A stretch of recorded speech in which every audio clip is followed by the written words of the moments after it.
अस्सलाम वालेकुम दोस्तों, उम्मीद करता हूँ सब लोग खैरियत से होंगे।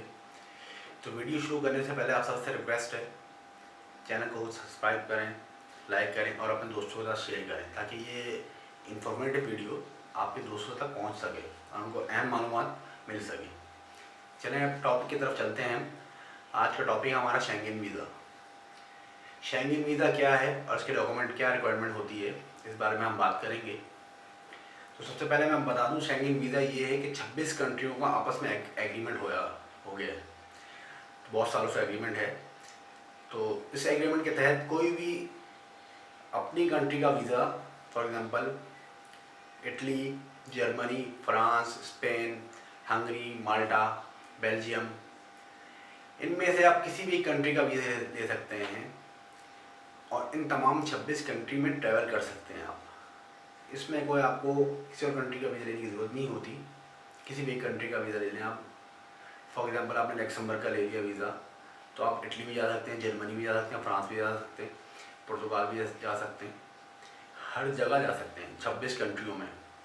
और यही वीज़ा अगर आपका मल्टीपल वीज़ा हो, यानी कि सिंगल एंट्री हो, डबल एंट्री वीज़ा हो, तो फिर आप बहुत सी यूरोपियन कंट्री में भी और यूरोप में भी जा सकते हैं। यूरोप एक कॉन्टिनेंट है, सही, उसके अंदर यूरोपियन कंट्रीज़ हैं जो उनके एग्रीमेंट में आती हैं, और फिर शेंगेन कंट्रीज़ हैं, वो भी एक एग्रीमेंट के तहत हैं।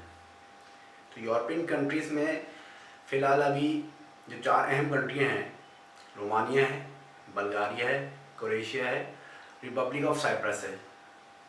इसके अलावा टोटल 27 कंट्रीज़ हैं यूरोपियन यूनियन में। 26 कंट्रीज़ शेंगेन में और 27 कंट्रीज़ यूरोपियन यूनियन का पार्ट है। अगर आपने फॉर एग्जांपल आपने क्या में जर्मनी का वीज़ा ले लेते हैं मल्टीपल, तो इन तमाम कंट्रीज़ में भी घूम सकते हैं हम। 26 कंट्रीज़ जो हैं शेंगेन, उसके अलावा बल्गारिया में भी जा सकते हैं, क्रोएशिया में भी जा सकते हैं, आप रिपब्लिक ऑफ साइप्रस वहाँ भी जा सकते हैं। तो आपको लिए बहुत इजी होगा। अब इसके रिक्वायर्ड डॉक्यूमेंट्स क्या रिक्वायर्ड होते हैं और क्या क्या चीज़ें इंपॉर्टेंट होती हैं इसमें, तो इस बारे में हम बात करेंगे अभी। सबसे पहले तो आपको एक पिक्चर चाहिए, 3x35 की जो होती है पिक्चर्स, सही है। अब मुख्तलिफ में वैसे ही मुख्तलिफ रिक्वायरमेंट होती हैं। किसी में वाइट बैकग्राउंड चाहिए, किसी में ब्लू बैकग्राउंड चाहिए होता है। पासपोर्ट आपका होना चाहिए कम से कम 6 मंथ वैलिड, सही है। और तीसरा होना चाहिए आपके पास bank statement, minimum 6 month bank statement होनी चाहिए आपके पास। होटल बुकिंग होनी चाहिए, फ्लाइट रिजर्वेशन होनी चाहिए, रिटर्न टिकट जो होती है, इंश्योरेंस होना चाहिए। ये चार चीज़ें इंपॉर्टेंट हैं। उसके अलावा आपकी अपनी पर्सनल जो चीज़ें चाहिए होती हैं, अगर आप तो जॉब करते हैं, कंपनी से आपका एक जॉब लेटर होना चाहिए जो कि NOC भी दिलाता है, नो ऑब्जेक्शन सर्टिफिकेट दिलाता है। जैसे कंपनी आपको आपकी छुट्टियां आ गई, हॉलीडेज़ के लिए आपको अलाउ करती हैं, अभी आप 15 डेज़ हॉलीडेज़ हैं, तो आपने अपनी कंपनी की लेटर हेड में मुझे मेंशन करवाना है कि मैं घूमने फिरने जाना चाहता हूँ, या जर्मनी जाना चाहता हूँ, या इटली जाना चाहता हूँ, या फ्रांस हो गया, स्पेन हो गया, किसी भी कंट्री में जाना चाहता हूँ, तो मुझे 15 डेज़ की छुट्टियाँ चाहिए। जो आपकी छुट्टियाँ मिली हुई हैं या एनुअल लीव हैं, उसमें आप 10 से 12 दिन या एक हफ़्ते के लिए घूमने फिरने जाना चाहते हैं, वो आप उसमें मेंशन करवाएंगे। उस लेटर में आपकी डेजिग्नेशन मेंशन होगी, आपकी सैलरी मेंशन होगी, आपकी हॉलीडेज़ मेंशन होगी और आपका कॉन्ट्रैक्ट की डेट मेंशन होगी। ये तो अपना कंपनी से लेटर ले लिया आपने, सही है।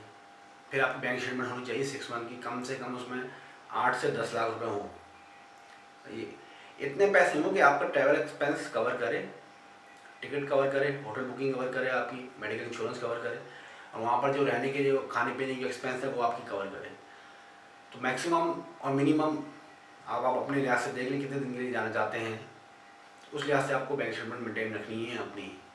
अच्छा, सबसे अहम बात है इसमें, अगर आप सैलरीड पर्सन हैं तो काइंडली वही अकाउंट शो कराएं जिसमें आपकी सैलरीज आती हो। फॉर एग्जांपल आपकी 50,000 सैलरी है या 40,000 सैलरी है, इससे अबव है, 70 है, 80 है, जो भी मंथली सैलरी आपकी आ रही है, तो वो ही अकाउंट शो कराएं ताकि लोग उनको मालूम हो कि आपकी सैलरी इसी अकाउंट में आ रही है मंथली। उसमें तो इसमें होता है कि मंथली जो सैलरी आती है आपकी अकाउंट वाइज, हर महीने के एंड में या महीने के स्टार्टिंग में विदिन 1 to 5 डेज़ जो होती है उसमें आती है। तो आप उसमें कितना एक्सपेंड करते हैं, यानी कि कितना खर्च करते हैं एक्सपेंस, सही है। अगर आपकी 50,000 या 60,000 सैलरी है, अगर आप 20,000 रुपये एक्सपेंस लगा रहे हैं, 40,000 आपकी सेविंग है, तो ये सब वो ये सब चीज़ें वो चेक करते हैं एम्बेसीज में, सब चीज़ें चेक की जाती हैं। फिर आपका FBR होगा, NTN होगा। अगर आप 50 या 60,000 से अबव हैं तो आपका FBR NTN लाजमी होगा। उसमें FBR NTN में होता है कि आपकी सैलरीज भी आती हैं, आपकी पर्सनल प्रॉपर्टीज़ भी आती हैं, जैसे आपकी गाड़ी हो गई या आपका गोल्ड हो गया या आपकी प्रॉपर्टीज़ हो गई, ये सब चीज़ें मेंशन होती हैं उस चीज़ में। तो ये सब चीज़ें आपके लिए बेनिफिट होती हैं। वो तो बेसिकली डीड्स होती हैं आपकी जो पाकिस्तान में हैं। तो इससे ये होता है कि आप पाकिस्तान में वापस आएंगे, जो आपके पास चीज़ें हैं पाकिस्तान में, जो आपके पास सरमाया है पाकिस्तान में मौजूद है, वहाँ पर से आप घूमने फिरने के लिए आ रहे हैं बेसिकली। तो ये सब चीज़ें आपको मेंशन करनी पड़ती हैं उस चीज़ में। फिर एक आपको लेटर लिखना है, सही है। जब आप होटल बुकिंग करवाते हैं वो तो आप सही है, होटल बुकिंग कराने के बाद वहाँ पर जाके आप करना क्या है, वहाँ पर अपने अटेंडी जिसको बोलते हैं हम, वहाँ पर जाके घूमने फिरना क्या है, वो वाला चीज़ है। फिर आपने एक लेटर बनाना है एम्बेसी के नाम पे कि मैंने भाई इस जगह पे जाना है, इस कंट्री में जा रहा हूँ मैं। कंट्री में जाने के बाद फॉर एग्जांपल जर्मनी या इटली कहीं भी जा रहा हूँ, वहाँ पर जाने के बाद मैं ये प्लेसेस वहाँ पर मैंने देखने हैं, जो कि मैंने नेट पे सर्च किए हैं, मुझे पसंद आए हैं, या मैंने लोगों से सुना है, या मैंने न्यूज़ में सुना है, तो ये इसको मैं डिस्कवर करना चाहता हूँ। तो ये सब चीज़ें मेंशन करना लाजमी होती है। एक सॉलिड लेटर बनाने के लिए ये सब चीज़ें बतानी पड़ती हैं उनको, ताकि उनको पता चले कि आपका जाने का मकसद क्या है। जाने का मकसद सिर्फ ये नहीं कि मैंने सिर्फ घूमना फिरना है, घूमना फिरना कहाँ पर है ये भी बताना पड़ता है उनको। अगर ये नहीं बताएंगे तो वो किस तरह समझ में आएगा। फिर यही चीज़ें जब आपका इंटरव्यू होता है, फॉर एग्जांपल जर्मनी में अप्लाई करते हैं, जर्मनी में इंटरव्यू होता है आपका, तो ये सब चीज़ें वहाँ पर पूछी जाती हैं आपसे। अब तो स्पेन में इंटरव्यू नहीं होता, इटली में इंटरव्यू नहीं होता, फ्रांस में इंटरव्यू नहीं होता, बाकी जर्मनी हो गया, दूसरी कंट्रीज होती है, उसमें जब आप अप्लाई करते हैं तो उसमें आपको बताना पड़ता है ना कि मैंने यहाँ घूमना है। फिर वो आपके बातचीत के स्टाइल से, आपके एक्सप्रेशन से वो आइडिया लगाती हैं जर्मनी वाले। इटली वाले में तो ये होता है कि इटली और स्पेन में तो ये होता है कि आपको लेटर लिख के देना, हर चीज़ मेंशन करनी है। तो उनको जाने का रीज़न और वापस आने का रीज़न सॉलिड होना चाहिए आपके पास कि हाँ मैं जा रहा इस वजह से हूँ और मुझे वापस इस वजह से आना है कि मेरी फैमिलीज़ भी हैं, जिसमें आप फैमिलीज़ की टाइज शो करने के लिए FRC भी बना सकते हैं। अगर आप मैरिड हैं तो बर्थ मैरिज सर्टिफिकेट हो गया, ये सब चीज़ें मेंशन करना लाजमी होती हैं आपको, तभी जाके आपको एक वीज़े मिलने के चांसेस होते हैं। ऐसा नहीं है कि तमाम डॉक्यूमेंट कंप्लीट करने के बाद भी आपको 100% वीज़ा मिलता है, मगर ये वीज़ा ऑफिसर के ऊपर डिपेंड होता है। ज़रूरी ये है कि आपने तमाम डॉक्यूमेंट ओरिजिनल लगाने और फैक्ट बताना है, ताकि आपको खुदा न खास्ता कल को कुछ पूछता भी है एयरपोर्ट में जाने के बाद, यहाँ से पाकिस्तान से वीज़ा मिलने के बाद वहाँ पर जाके समटाइम एयरपोर्ट में भी आपका इंटरव्यू हो जाता है, तो आपको मालूम होना चाहिए। उम्मीद करता हूँ सबको ये वीडियो पसंद भी आई होगी और समझ में आई होगी, और ना समझ में आए तो आप मुझसे पूछ भी सकते हैं, कमेंट में सवाल कर सकते हैं अपने, जहाँ तक पॉसिबल होगा मैं उसका जवाब भी दूँगा। और मिलते हैं फिर हम नेक्स्ट वीडियो पे।